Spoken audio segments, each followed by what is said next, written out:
வாழ்க வையகம் வாழ்க வளமுடன். Hard work never fails. அனைவருக்கும் வணக்கம். இன்றைக்கி நம்மளுடைய மருந்தியல் செஷனில் நாம் டிஸ்கஸ் பண்ண டாபிக் என்ன அப்படின்னா, ஒரு question and answer session. Pharmacist job 10 years டெம்பரரின்னு போட்டிருக்குது. அது டெம்பரரி ஜாப்பா இல்லை பெர்மனன்ட் ஜாப்பான்னு சொல்லி கேட்டிருக்கிறாங்க. ஸோ நமக்கு வந்து ஆஸ் பர் நோட்டிஃபிகேஷன் படி பார்க்கும்போது அதில் டெம்பரரின்னு தான் போட்டிருப்பாங்க.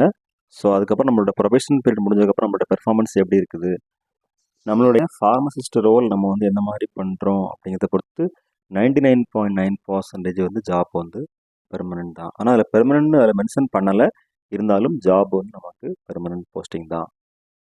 Thank you for asking this question. Next நண்பர் வந்து கேட்டிருந்தாங்க, ஃபார்மா லேட்டரல் என்ட்ரி கவுன்சிலிங் எப்போ ஸ்டார்ட் ஆகும், ரிப்ளை பண்ணுங்கள். இப்போ தான் டிசம்பர் மந்தில் டிஃபார்ம் ஃபினிஷ் பண்ணால் இன்னும் ட்ரைனிங் ஸ்டார்ட் ஆகலைன்னு சொல்லி கேட்டிருந்தாங்க. ஆல்ரெடி நம்ம ஏற்கனவே பார்த்துருப்போம்.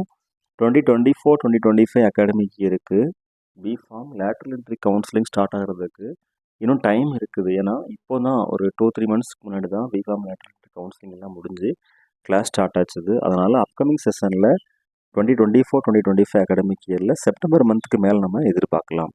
Thank you very much. Best wishes for all success in our life. வாழ்க வையகம் வாழ்க வளமுடன். நன்றி.